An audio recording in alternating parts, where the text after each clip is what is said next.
Hey guys, welcome back to another episode of Bangers Only. You can listen on Spotify, Apple Podcasts, and our YouTube channel. I hope you guys enjoy this one. Peace.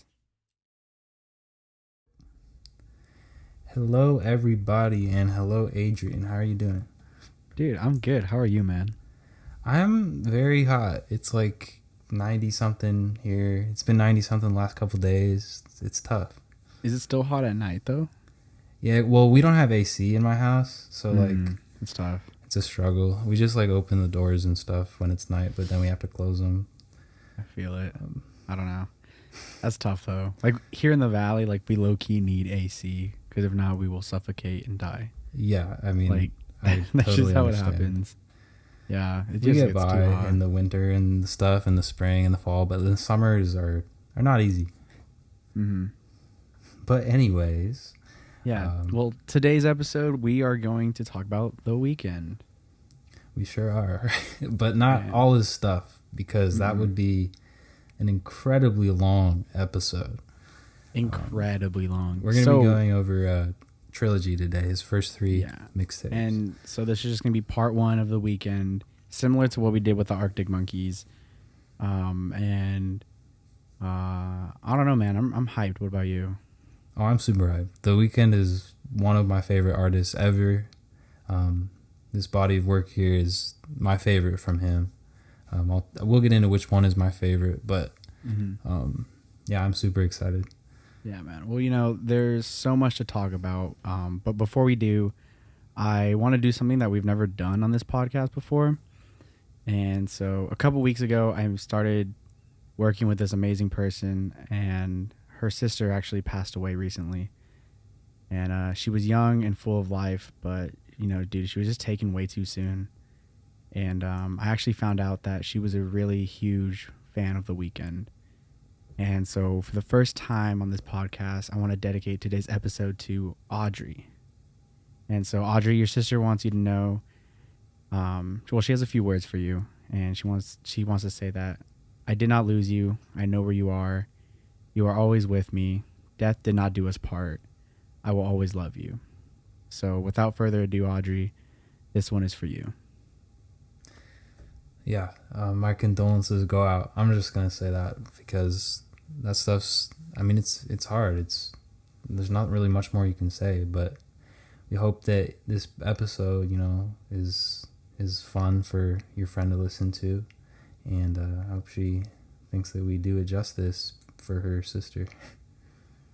Thanks, man. I appreciate that. I'm sure she will too. Yeah. But yeah, so let's get into The Weeknd, man. All right. So,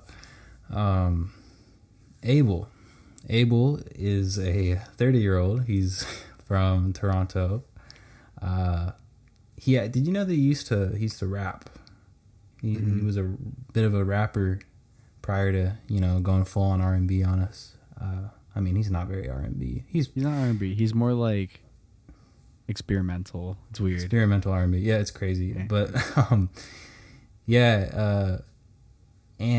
he worked with Jeremy Rose in 2010 to make the songs Loft Music, Morning, and What You Need off of House of Balloons. And those were dropped on YouTube before any of this stuff, before he was really out there. Nobody knew who he was. He was anonymously on there. And I think that's pretty cool because he was building this following without anyone knowing what he looked like, and being kind of this dude in the shadows. And then Drake's team actually included those songs on a blog post. And that kind of, just skyrocketed him. Because around that time, that was, I believe, what's it called? Drake's first album had come out. Isn't that when OVO was becoming a thing? Or that, I was reading some record label changed their name to OVO instead. Around that time. Yeah, they, Thank Me Later is what it's called. But that was coming out. And so Drake was kind of on the scene at this point, and the Toronto kind of Canada side of the entertainment music stuff was beginning to pop off. And after that, I mean, we all know what happened. Like all three of these mixtapes were dropped in 2011, only a few months apart, and he just blew up from there. And he signed a Republic a little bit after, and they helped him drop Trilogy, which is just, you know, the remastered version of House of Balloons, Echoes of Silence, and Thursday, with one song added to each one at the end, which weren't originally there. And then also they're remastered, so there's like slight variations, but we're going to be going over the Trilogy version of it because that's, you know, just what most people are listening to when it comes to these three mixtapes. But yeah.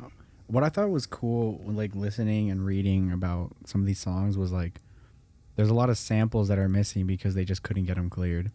Yeah, and they just had to rework the melodies and rework some stuff. And I don't know, I just think it's cool because, like, you know, we do that stuff with music. We just, you know, use things, samples, and it's like we're not going to clear them because we're just going to put it on SoundCloud, and, you know, we're not going to try to make money off it. But, you know, he was putting this out because he was, you know, getting some recognition. They were like, let's remaster this. So, like, you have to do the legal things to get them cleared. And that's the most frustrating part, I think, about music.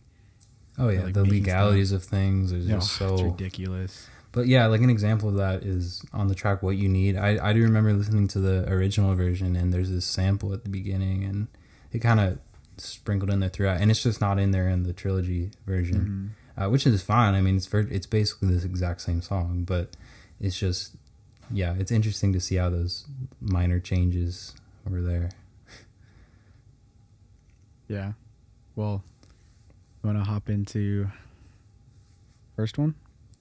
Yeah. So House of Balloons. What's kind of funny about starting with this one is, like, I feel like we're eating our dessert first a little bit. At least in my opinion, I'm just going to say this is my favorite body of work from him ever, House of Balloons. I mean, to me, it's a 10. I'd give it a 10. That mixtape. I mean, that's a respectable, like, rating. Yeah. I don't know. It's hard to, like, for me at least, to say which one was my favorite because they all told a story in their own way. Yeah. And it's like it was literally a trilogy, you know, and it's hard to pick, like, your favorite sometimes. Mm-hmm. And because, you know, there's certain parts that I liked in each one, and there's some others that I didn't like. But yeah. I think actually, you know what? One of the things that did bother me in this, like, whole trilogy thing was, dude, some of the songs were unnecessarily long. Yeah. It's funny you say that. Go ahead. Yeah, sorry. But, like, they were unnecessarily long, but I didn't mind it, if that makes sense. Like, I was cool just listening to them to, like, ooh and ah and yeah for, like, 3 minutes. Yeah, like, a lot of Weeknd songs that are super long, they just don't feel very long, you know? Yeah. And he does that a lot on Kissland, which is the album that came out after this, but we'll talk about that later. Yeah. But yeah, I mean, that's my take on at least these three works. I mean, I don't know if I can really, like, rate them. Yeah, I think for you, like, since you hadn't, at least as far as I know, you hadn't really listened to all these before. Like, I've heard songs from them. I've just never, like, listened to, like, you know, beginning to end, actually realizing what's happening. I think you need, like, a lot of time listening to the same shit over and over again before you can really, like, choose a favorite of the three. You know what I mean? Because for me, at least, it even took a long time to, like, know which songs were on which project. Because I didn't listen to, like, them like that. You know what I mean? I would just listen to them and it'd just go and go and go. But yeah, House of Balloons there's just something about the vibe of it. Like, its energy, the way it starts with High for This is just an incredible opener. It's like, it's basically the song is saying, like, I mean, in a micro lens, it's saying, you know, like, you want to be high for what's about to happen tonight is, like, what's going on in the song. But also, it's like, for me as a listener, it's like, you want to be ready for this project. You know what I mean? Like, you want to be up there in that mind state to truly experience this for, like, what it is. And High for This, I think, is a brilliant opener. Yeah. I also, like, this kind of starts off, like, the narrative throughout these three projects. Like it's a complete story that's being told throughout these three, and like this is like, you know, like book one, chapter one in a way. Yeah. And like you get to, you know, you get to like go inside his mind and like see like what is actually going on in his world in a way, and like how he Yeah. functions, you know. But I honestly thought like this project fucking opened hard. Yeah. Like I was like, dang, like I don't know, like it was just so good, and I was like with it entirely.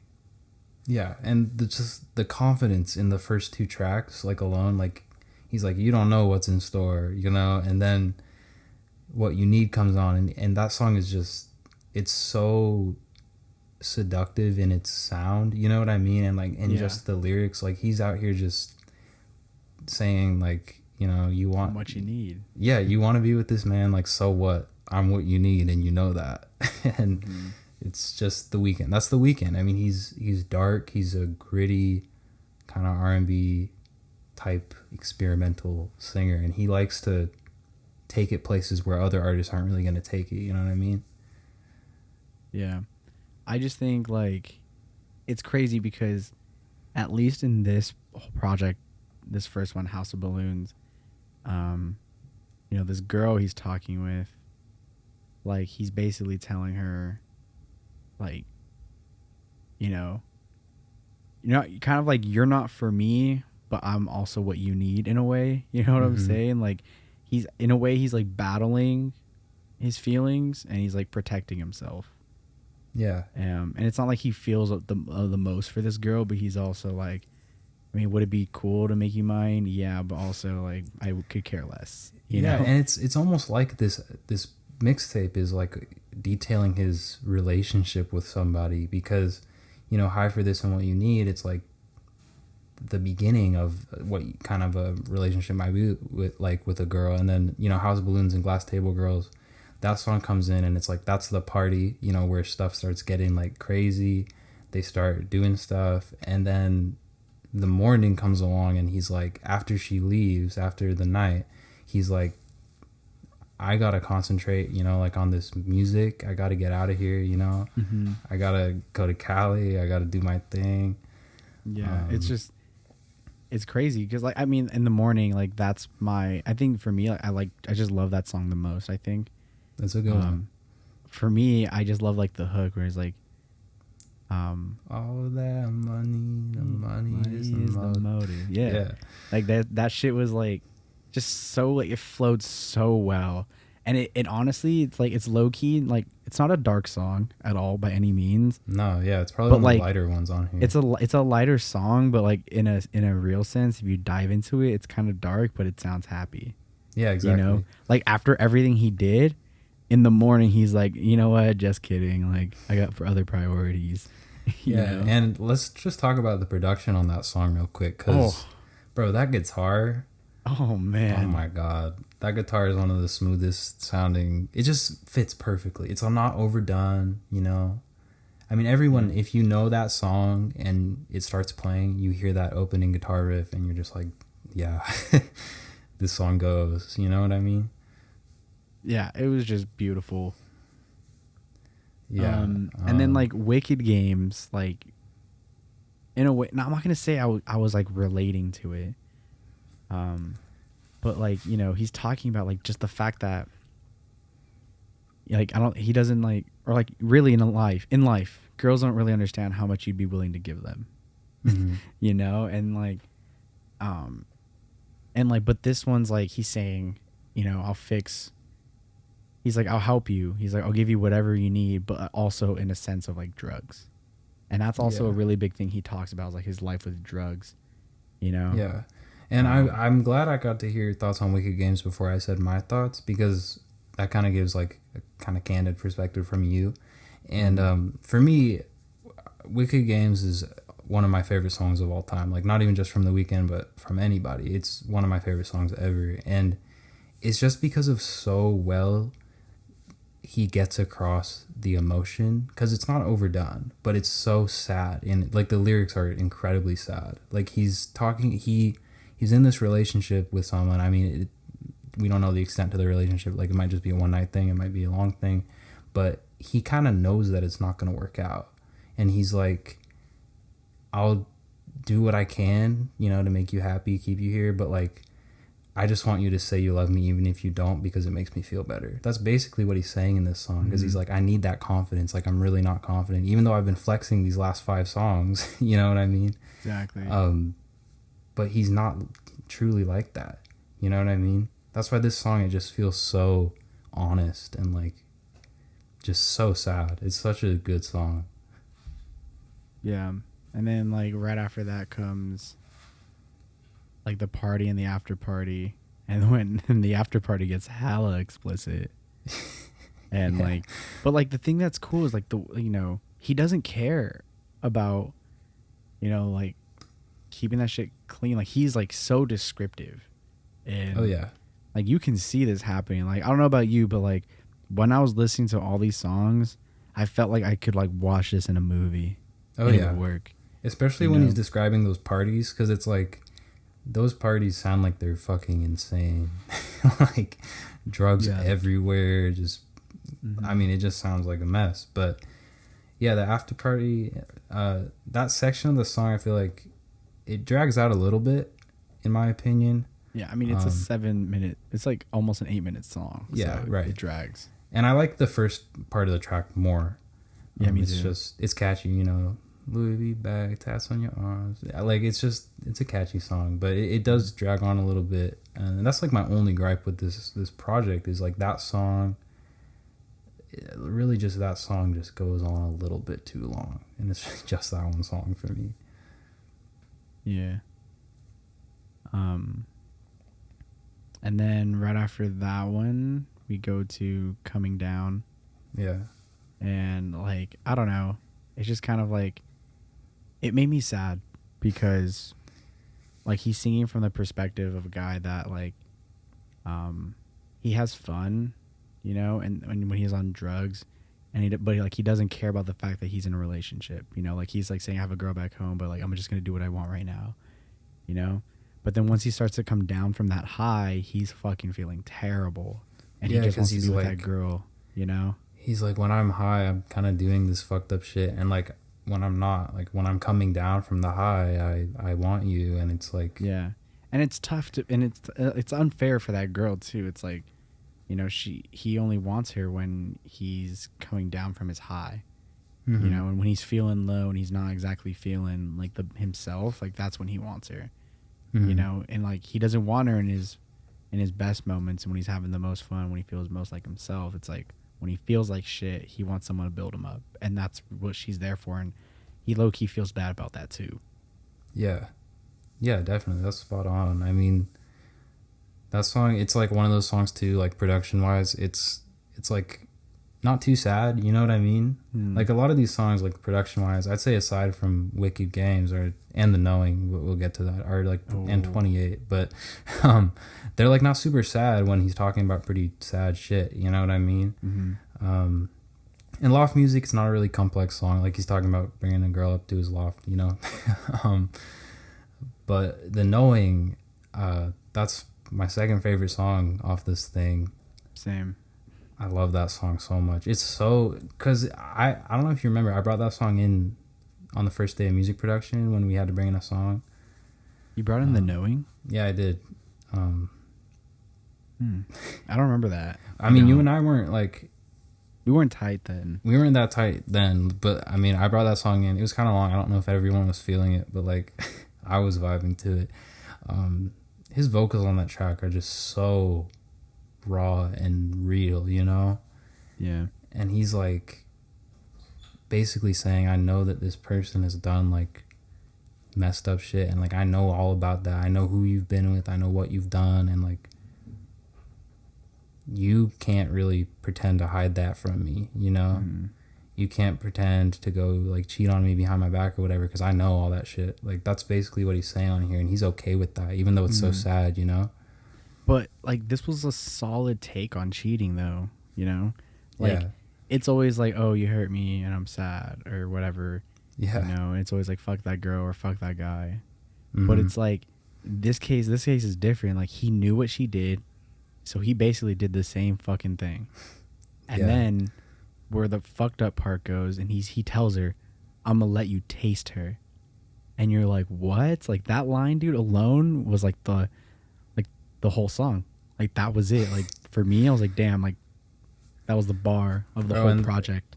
And that last, like, the last time before the chorus hits, when it kind of, it goes like down a little bit, and he says, "The more you, the merrier," and then he goes into just screaming, "I know everything," and that guitar just hits with that power chord, and it's like, oh my god, like the explosion into the closing of that track is so phenomenal. And it's so simple. Nuts. Like it's such a simple beat, you know? Yeah. But it gives room for his vocals to just thrive, you know? Yeah, fuck, dude. I don't know.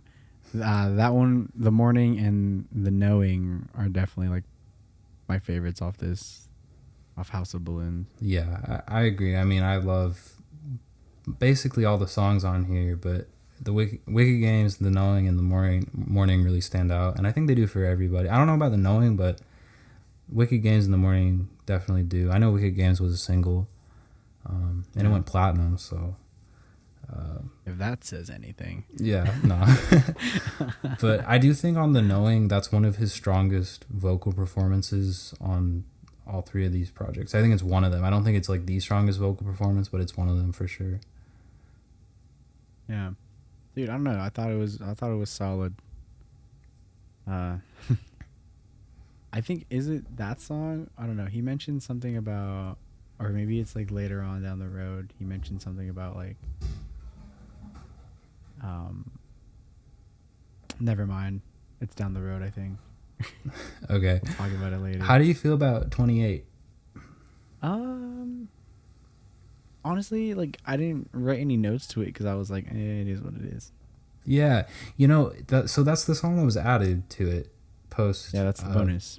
Technically, the bonus. And like, I can definitely see that. You know, like The Knowing is such a good closer to this thing. And yeah, I felt like The Knowing would have been a better segue into the next project. You know? Yeah. And it would have made sense to leave it there. But I mean, it is what it is. I mean, we can't change it. No, I mean, I like 28. It's a cool song. It's way more simple than all the other songs on here. But it's cool. I mean, it's a decent song. Like, it's The Weeknd. Yeah, it was a decent song. I mean, it was cool. I don't know if I really would have enjoyed it to be, or would have wanted it to be the ending of that project, but yeah, it is what it is. I agree. Like, I think The Knowing should have been the ending, but it's not. But, you know, whatever. Let's get into Thursday. Yeah, Thursday. And honestly, Thursday, I think, is where, like, the plot of the story he's telling is, like, this is, like, all the rising action. This is where it's happening. Yeah. Yeah, You know? for sure. And, like, it's crazy because, like, you have, like, Lonely Star, and I feel like this, like, Lonely Star is, like, it's the girl he wants, right? It's, like, the girl, right? Am I right? Yeah. Say so. Yeah, like, it's, like, the girl he really wants, and he can't because of the girl that's in Thursday. Yeah. You know, and he just doesn't know really what to do with it. But it's good because I like the fact that this whole song is basically a narrative. Or not this whole song, this whole album or mixtape, or whatever we want to call it. What should we call it? Can we just, like, figure that out right now? Mixtape. Let's call it mixtapes. We'll call it mixtapes. All right, like, this whole mixtape, like, the subject matter is really about the Thursday girl and the Lonely Star girl. Yeah, and also I think it's important to remember the parties, you know, because the reason why it's called the Balloons Trilogy is because he used to have these house parties, and he said that they were just like shitty house parties where they'd get girls over, try to make it like fancy and have balloons and shit at their parties. And that's where a lot of shit would go down for him. And he obviously, every single one of these mixtapes, he's talking about parties, at least on a few tracks. You know what I mean? Mm-hmm. And that's where a lot of stuff in his life happens, it seems like, or at least back then. That's where he gets put into these positions where he really has to make a choice, you know? Yeah. Like, that's a lot of where it's like the plot takes place too, is at these parties. and then like the side effects and are after.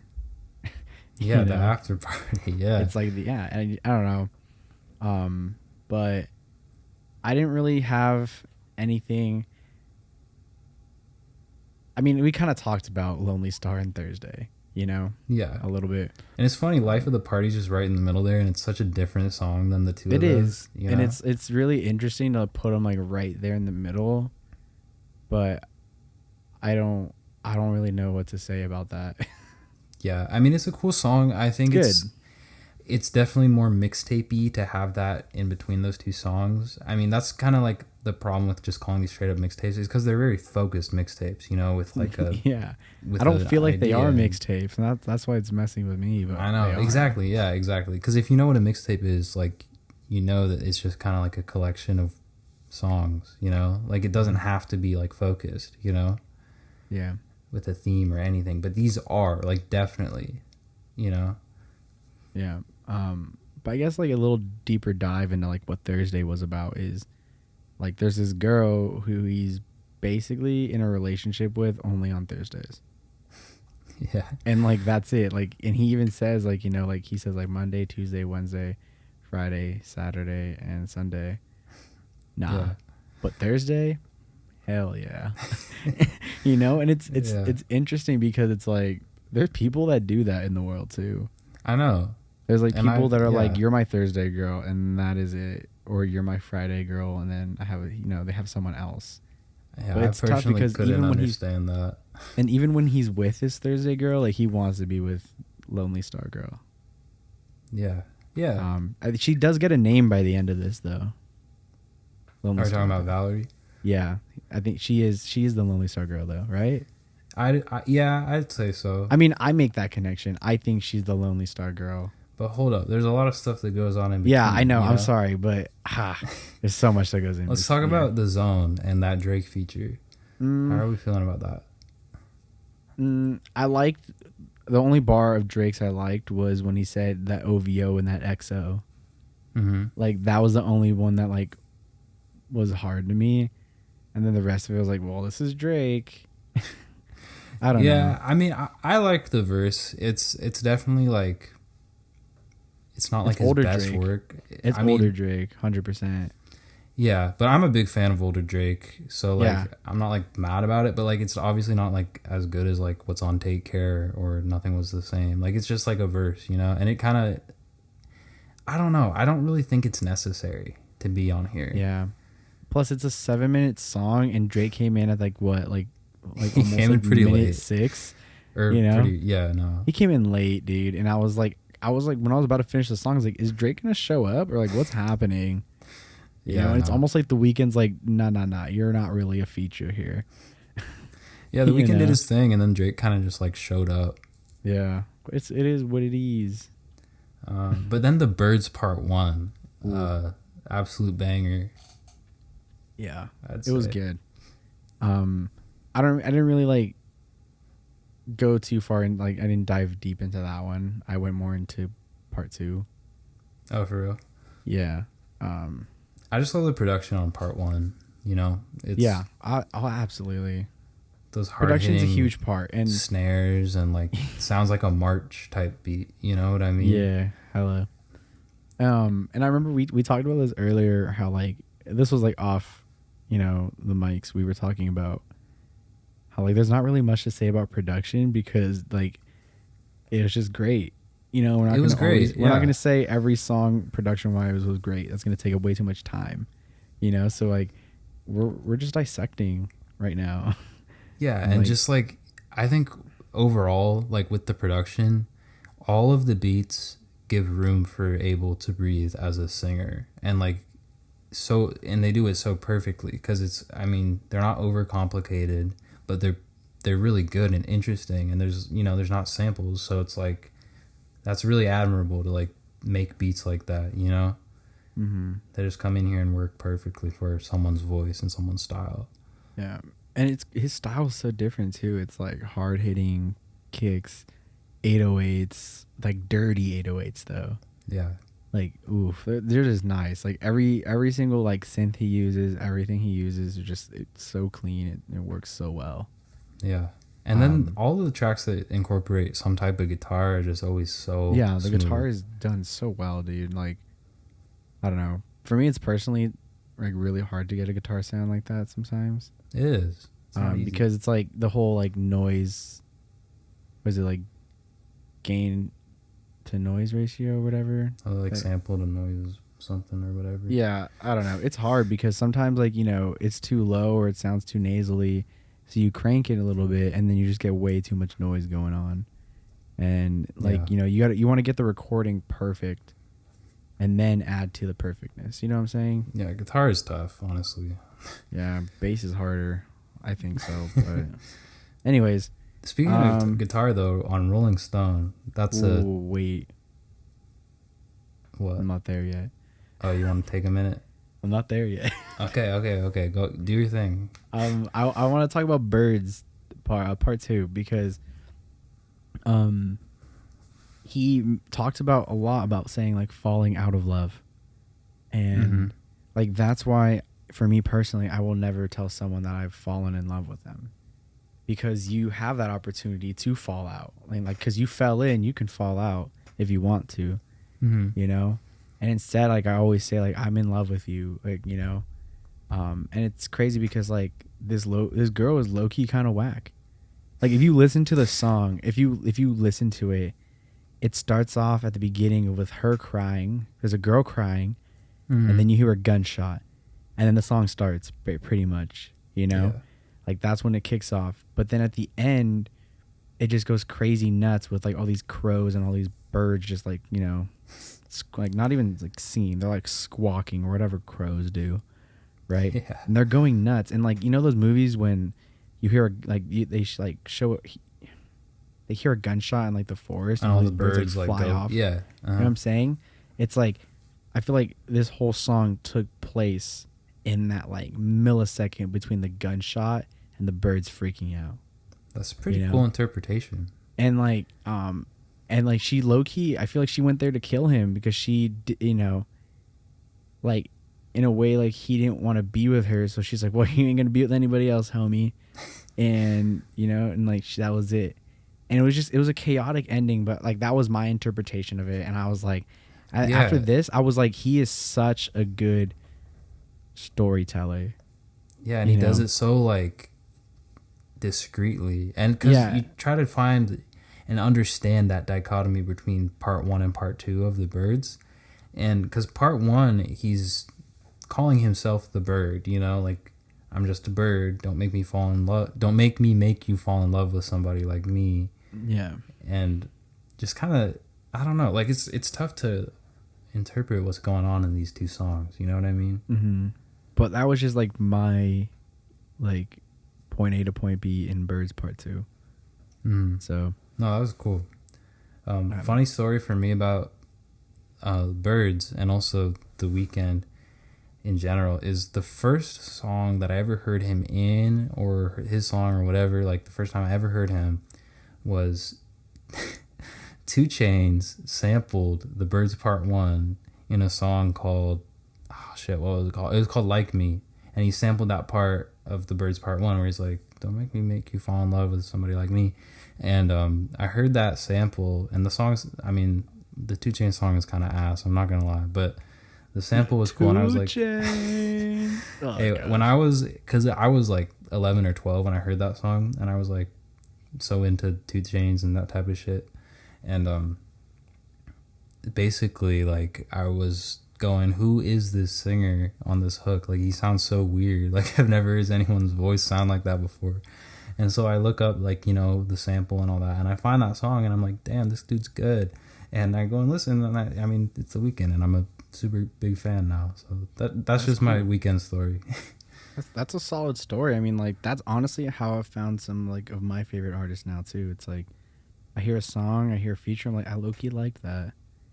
And then I go and, like, you know, listen to their stuff, I'm like, I fuck with this person. I'm going to listen to this person more. People pay attention to features. I mean, sometimes there's some hidden gems in there. Super hidden gems. But Gone, I actually found something cool about Gone. Go ahead. He wrote about this was him talking about like his writing process really. And he said that there's like two ways for, I'm going to read this word for word. It said, there are two ways of making music for me. There's a calculated route, like I know exactly what I'm going to do with this song. And then there's the free mind. That was one of the free-minded records when we're talking about Gone as a song. He says it was a free-minded record. It was all subconscious. I'll make the music first and loop it. And then I'll go into the booth and start singing almost 45 minutes straight. And these are not words. This is just gibberish. It's a songwriter language. And he's like, there are lyrics on Thursday. I don't even know what the fuck I said.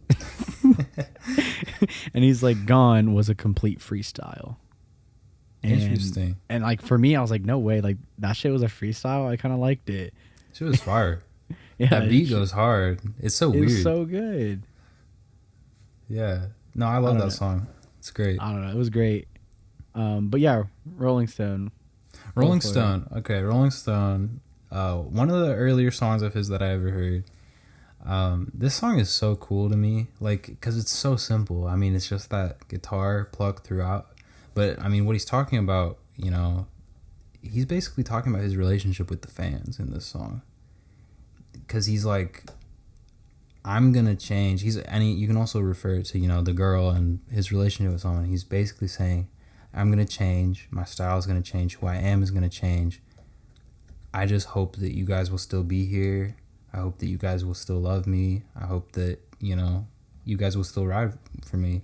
And I mean, the reason why I kind of say it's like about the fans is because The Weeknd is so open to change as an artist. I mean, every single project of his is very different from one another. I mean, you compare this to Starboy, I mean, the differences are just there. And then Starboy to After Hours, and it's like he likes to change it up. And the fans who stick with him through that will know, like, he wants you to be okay with that. He wants you to still be here, and just he appreciates you as a fan. At least that's kind of what I'm thinking about with this song, and also obviously with the girl. Like, I'm gonna change. I hope you're here. But yeah, I like that song. Didn't he write a letter with this too? I thought he wrote like a letter with this song, or like no, when he released the music video for Rolling Stone. Oh shit, I don't remember. I slightly got the point of it, and he was basically saying what you just said. He's like, I'm getting big now. You know, he's like, I'm getting a lot more recognition. He said, first thing he said, he goes, you guys know I'm not, you know, a man with many words. Yeah. You know, I don't really have a lot of stuff to say. He's like, but what I want to say is, you know, he's like, I'm getting big, and, you know, it may sound like my music's getting more mainstream. He's like, but I just hope that the fans that have been there for me since day one, since basically the underground days, you know, he's like, I hope you stick with me through this. Yeah. And honestly, I would have. Oh, yeah. Totally, I would stick with him, because it's like, I know what you can do, and I know one day you're going to keep doing it, but like, it's okay to try something new sometimes, you know? Yeah, for sure. I mean, when I first heard The Hills, which was that was the first single he released for Beauty Behind the Madness, and that's the mainstream Weeknd album that everybody knows.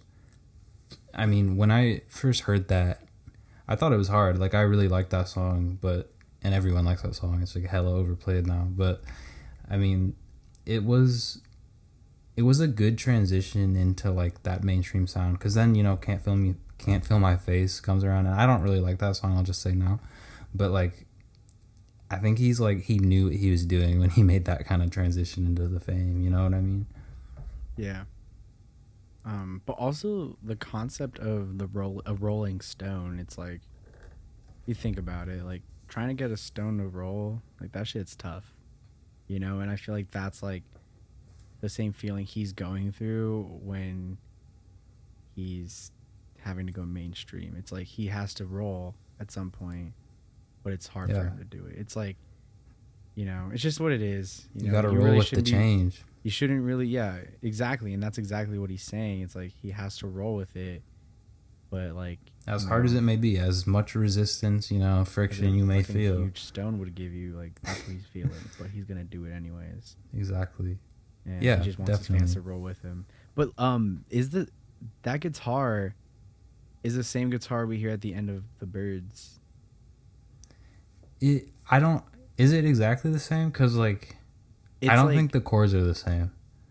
it's. I think it's like you know how like motifs in movies can change. Oh yeah.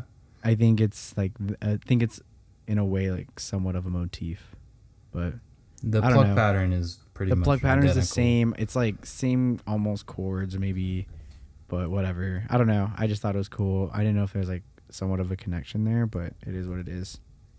Yeah, I liked Heaven or Las Vegas. that's a good one. And I like that one too. here's the thing I think for me, which makes this project probably my favorite. Really? I don't know. I think because honestly, like 28 was kind of like what, you know, like that. I kind of felt like, you know, the project ended. I'm okay with it, but I wasn't like too happy with it. Okay. I think the ending of this and like hearing about the writing process about Gone, you know, going into the like the story of Birds Part 2, and then like both of the endings for the mixtape, like the original, you know, Heaven or Las Vegas, he blames his dad basically for the way he is, and he's not really taking responsibility. He's just saying like it's my dad's fault, like it's my dad's fault why I'm into drugs, it's my dad's fault why I treat you like shit, it's my dad's fault for this. You know, but then the bonus track Valerie, like it gives the lonely girl or the lonely star a name. Yeah, it's me. a little more suiting. It's way more suiting than 28, I'd say. Yeah, I feel like it makes that complete arc from, you know, lonely star to what is it, Valerie. Yeah, it definitely does. I agree with you, but it's interesting that you'd say that Thursday's probably your favorite because it's my least favorite of the three. It's released. But that doesn't mean I know. don't like it. It's just like No, I like yeah, the other yeah. two more. But like you said, I think the more I listen to it, the more I'll figure out which one I like more. Because that's how I feel about like a lot of the Red Hot Chili Peppers albums. You know, it's like I like a lot of songs from those, but there's ones where it's like I like a lot more of these. That makes sense. And this is why it's my favorite. But like obviously this mixtape, like either way, it was still really good. It was. I mean, I think, so good. like I said, this was the rising action I felt of the plot, and like the plot development. And, like here's everything. Like first one set it up like in English class we were in, it was like setting, characters, everything. And now this one was like the rising action, dude. I was hyped. You know, I was ready for like part 3. And House of Balloons kicks off with that Michael Jackson cover of Dirty Diana. Echoes of Silence. You said house. Huh? You said House of Balloons. Oh, for real? I thought I said Echoes of Silence. No, you straight up said house. I don't know, actually. I mean, I heard house. You said House of Balloons. I was like, no, it doesn't. I thought I said Echoes of Silence, but I might not have. No, Echoes of Silence starts off with that Michael Jackson cover. Holy crap. Bro, this is insane. Just like because of his comparisons to Michael Jackson and how much he's influenced by him, like to take that song of his and then cover it like this, I mean, this song is so good. Like this cover, like the song's cool too, but like this cover is fire. You know what I mean? And I did hear something about, or not read, but I read something about like this song and why he chose it. He said that Dirty Diana is like his favorite of all time. Like that song is his favorite. And he says because it takes all these genres and it puts it into one song: rock, experimental, hip hop, R&B. And he's against why I want to write these dope songs. And I think he even said like I think MJ would have been proud. I think so too. Honestly, I 100% think Michael Jackson would be like, hell yeah. You can hear on this song how much he loves this song because his vocal performance on this song is incredible. Mm-hmm. He's going off in this song, and even like the subject matter of the song, like it's so fitting for Abel. You know, it really is. It's like he's in that same mindset of House of Balloons still, you know, and like he's in that like don't love me, don't do it, you know. Yeah, no, for sure. I mean, I think it's another great opener. Solid.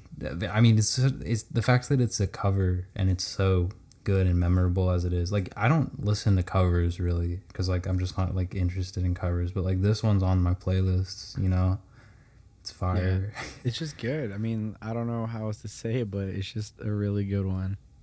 But then Montreal comes and it's hella sad. Oh, very sad. Sad It was like vibes. sad boy. It was sad boy hours. It was. I mean, it was just kind of like a steep drop off from DD. And I'm just like, oh. But like DD was like the perfect opener. You know, it kind of set the tone. You're like, damn, okay, you know. Yeah. That's And just then how I felt with it. he goes in with the French on Montreal, which is oh yeah, that was cool. It's I cool like the because fact that he added that stuff. he does that a lot on the next project, Kissland. But apparently he went to a French immersion elementary school and like he spoke French all the time and like, or he was in a program, French immersion program, and like everyone made fun of him for it. That's But weird. I don't really know much about that, but I think it's cool when he puts it in his music. Yeah. Yeah. So Montreal was cool. What else? Outside. I liked Outside. It's kind of a spooky song in a way. Spooky. Like he's saying like he's pissed at somebody in this song. I feel like, you know, it's like you won't want to go outside when I'm done with you, or like not like he'll physically hurt somebody, but like he's gonna lower their self confidence so much that they won't want to be seen by anybody because he's so like just like that. And then XO and the host comes along. Jeez, dude. XO and the host. It's insane because it's straight up two parts. Like, oh yeah, like it's not like, oh, I'm gonna sing about two different ideas. It's like two songs in the one. That's why it's 7.5 minutes, but it's 7.5 minutes that didn't feel even remotely that long. yeah. Like I was gonna say it's 7.5 minutes, and it's all of 7.5 minutes. You know, Yeah. like It's the not song. like, yeah, he doesn't just like sing for like 50% of the song, like oohs and ahs. Yeah, and they're very different beats too. Like EXO is way more kind of up tempo, you know. The message is there, but you know it's kind of more of a vibe track. And then the host comes along and he's like, it gets into some shit in the host. Yeah, and it slows down. It's trippy because like you listen to this whole you've listened to this song, and this one low key like sums up. I think this song already like sets up like the ending. You know, it's like he wants this girl, and he basically tells us like there's things you got to do if you want me to be yours, and we want to be together. And one of the big things is like he wants her to be part of his circle. And like who doesn't want their girl to be like cool with your friends, in the circle. Yeah, everything's cool, because the initiation comes along. Yeah, but then the initiation, and that's that's where it gets insane, and that's where it gets dark and creepy. I say this project, Echoes of Silence, is by far the darkest one. Even the name Echoes of Silence, that is dark. It makes me feel like uneasy. Yeah, no, it does. But like initiation, that song's hard to listen to, low key. Not in a bad way, but like it's just like, geez, yeah, it's like, geez, because there's so many like things that you can interpret about what she actually needs to do as part of the initiation. Facts. Like it could be drugs, it could be any kind of thing she needs to do. It goes all over the place, and it's creepy with that. The panning and the automation of that kind of high pitch, low pitch type thing that's going on. Yeah, and his voice, wasn't his voice like going crazy too? Like they like switched it up with everything. Yeah, like it would go up and down from being high pitch to low pitch every like few seconds, and you're just also like pan all over the place. Yeah, but you're just like, what the hell is happening? Like I'm scared. It kind of gives the idea that like multiple people are telling her she needs to do all this stuff. Yeah, I thought it was great. It's crazy because like his crew is basically like all the guys that are part of XO, Yeah. But XO boys. Also, I was thinking his crew could be all the drugs that he's into. Like these are my boys. Like I don't know, like personifying his drugs in a way, because then he mentions her getting too high. You know, like Yeah, right after he says like, get like, be cool with my boys. It's okay if you get too high. that's in the host, right? When he's Yeah, that's in like, the host part. He's like, he's it's like, okay. um, gotta meet my boys. I got a lot of boys. You know what I mean? Yeah, And and then he's that's the like, thing. It's like, oh, are his boys like like me and you, or is it like boys like all his drugs that he just has, and it's like you got to do them all, But then at the end of it, she's with XO, yeah, like that's his clique and that's his circle. and she's So initiated, and she's then initiated. and then after that, after initiation, that's the album really changes. I feel like, Yeah, and it's I like think after that, like I think it, in a way, like his mentality changes. I think he's like opening himself up a little bit. yeah, and I feel like with Same Old Song in the fall, he's really kind of like, oh, I'm so done with this shit, you know. Yeah, And like on the fall is one of my favorite songs. I think it's my favorite song on here, next to Till Dawn. I really like Till Dawn, but Slow Down was so good. the fall, he's basically saying like, okay, you can like put this shit on me if you want, but like I've been through so much and I've hit the ground before. Like there's not really much more I can go through. Like I'm just fucking tired of this. Yeah, that's him like referencing like where he was before the success. He goes, dude, I know what it's like. I know what it's like down there. Like I'm not scared. Definitely. I know I can do it. And he's like in that way, he's like persevering in a way. He's like, I'm cool. And I love that type of song. I love that type of song because it's like, I know what I've been through. He's not flexing at all. Yeah. It's not even a flex. It's more like a, like I'm gonna be okay. Yeah, like I've been there. Like those places you're talking about being afraid of, like I've been there. Yeah. And I don't know. I feel like this song too is one of, if not the best performance vocally that he has of all three of these projects. Those runs he goes on in the end when he's just saying XO over and over again, like, oh my God, it just shows. Like if someone were to be like, okay, show me a song where The Weeknd is singing at his best, I would show them The Fall. Yeah, I agree.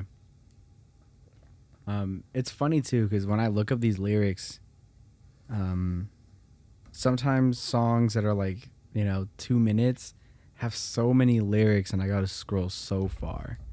But then you pull up a Weeknd's like 7-minute song and you barely even scroll. It all fits on one page and you're like, you're kidding me?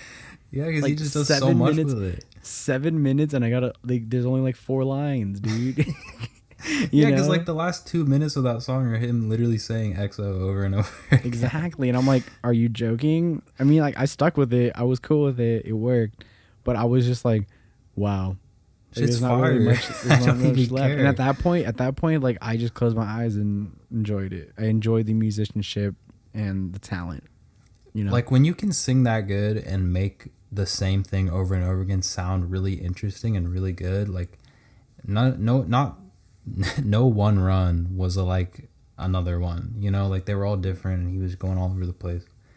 And I love The Fall. It's a great song. Yeah. Next, I kind of feel like I forgot the subject matter of next. Like, yeah, we're getting a little tired here, people. it's pretty late. But next, he's basically talking about how like this is a kind of a confidence song too. Like he's saying, "You only want me because I'm next." I'm your rebound guy, in a way. It's basically what he's saying in this track, and it's not all that deep, crazy, but it's long. Again, I mean, most of these tracks are pretty long. They're all over 4 minutes. This one's 6 minutes. This one drags out a little bit. Same with Echoes of Silence, I'd say. But at this point, hey, if you're still listening, go listen to those songs, interpret them for yourself, because I want to get to Till Dawn. Absolutely. Can I just talk about Echoes of Silence? Yeah, go ahead. Echoes of Silence is like the climax, I feel, of all these 3 mixtapes. And the reason why is because these feelings that he's feeling is everything he was trying to avoid throughout these 3 mixtapes. Yeah, exactly. He was always cautious with his love and he was very like picky on who he was going to give it to. He was making it work for the Lonely Star. He was making her work for it and he never really wanted to give it to the Thursday Girl. It was like she wanted everything. He was like, nah. And he wanted to give everything to, Lonely Star, but he couldn't because in a way he still had the Thursday girl. He was just like, so like, I don't know what the fuck to do. But then, he finally gives it to Lonely Star, which I feel like her name is Valerie, right? Mm-hmm. And it's like, he's pissed in a way because it's like, he says that it's almost as if she knew like the whole time at some point she was just going to walk out of the relationship and leave him hurting. And for the first time, he's like really feeling this pain because he's been so cautious. And it's like, it just sucks because he's just like, I've been trying to avoid this my whole life. And I finally open up to you. And this is how I feel. It's like, this is not and it. it's tough because like you think about that and then also how it goes back to Wicked Games or even like, up in House of Balloons where he knows like shit's gonna go bad. Like he knows there's no future with this person. Mm-hmm. But when it happens and it finally ends, he's really feeling it, even after acknowledging the fact that he has hit rock bottom before and he is, he's been there, but then like he gets his heart broken. And I mean, that's unavoidable for everybody. It's tough. But then, so like the reason I say that's the climax is because now you have like everything just resolving now, you know, and here comes the sun. And I mean, I'll tell you my interpretation of it and then you can tell me yours. I feel like in the sun, it's the bonus track of, the third mixtape. Well, it's called Till Dawn, but like in parentheses, like here comes the sun. So whatever. So it's a bonus track. And this one, I think it was cool because they both know it's over and like they're separating. It is what it is, but he basically says like, all right, we're both going to move on and be our own person, but they still kind of leave their door open for each other to come back. Yeah. And he's like, you don't really want to be with him. I know you don't. So I'm still here, but he's still going to go and do his own thing. He's going to go and like, have some fun with other girls if he wants to. And she will too, but like, or other guys, but he still cares about her and he knows her so well. And he knows it'll be hard for her to find someone else that understands her like he did. Yeah. And I mean, I totally agree with your interpretation because if you listen to the lyrics, he's almost hoping and very hopeful that this person does come back.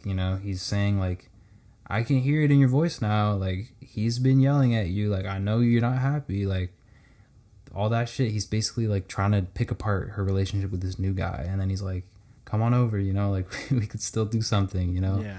And it's like, it's just like the same message as what you need from House of Balloons, but it's in much less of a flexy way. Yeah. Because he's hurting. Yeah, he totally is hurting. And it's like, he's still hurting from the previous song, but he's just, in a way, he's like, I'm still going to be there for you. No matter how much pain I will feel, like, I still got you.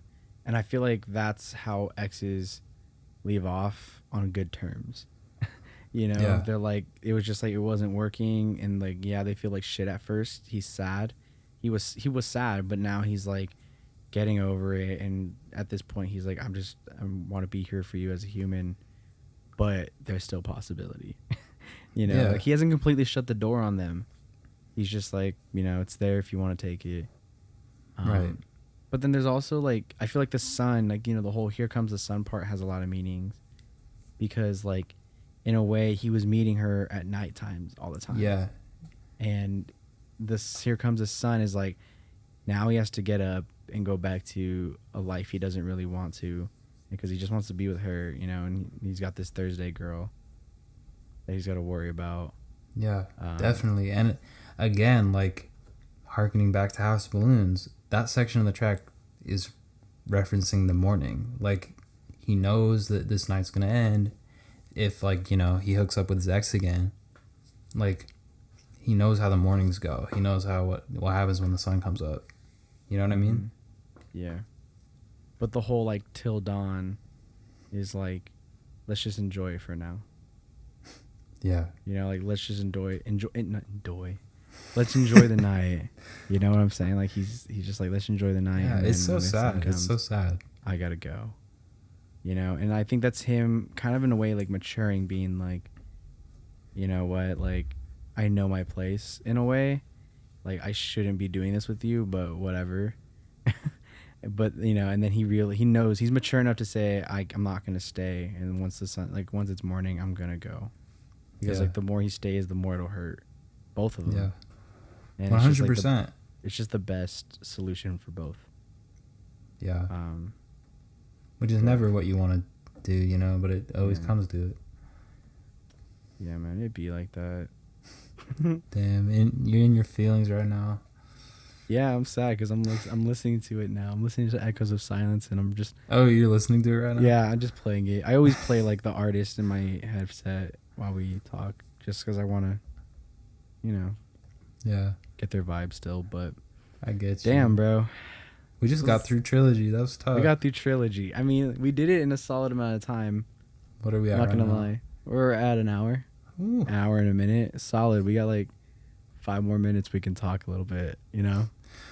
Well, this was super fun. I don't get to gush about The Weeknd like all the time. I mean, he's one of my favorites, you know. So many memories with this song, these songs, listening to them, you know.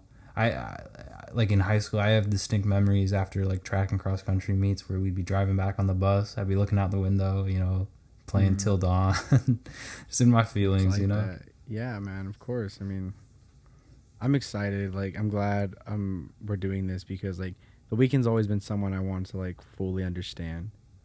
Yeah, you know, he's a great artist. He's talented, and you know he's also interesting. And now it's like I have a reason to listen. Oh yeah, he's so talented. I mean, he's one of the best singers I'd say like ever. Like he's so versatile as a singer, and his range is unbelievable. I mean, we could go on and on, but we really could. But this isn't the last time we're gonna talk about The Weeknd, anyways. No, so. Yeah, and I'm glad you got your Trilogy in because now you're truly a EXO member. Damn! I got goosebumps when you said that. Yeah, bro. EXO till we OD. Damn. What they be saying. But hey, anyways, I'm glad we could do this. I hope you all enjoyed it. I hope you are able to check it out for yourselves. If you haven't, I mean, you definitely should. It's some of the best music 100%. You're gonna listen to. But yeah.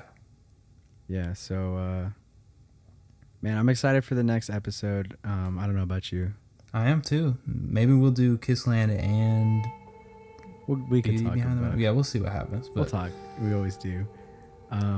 But yeah, guys, so I think it's about wrap it up for us on The Weeknd for tonight, for part 1.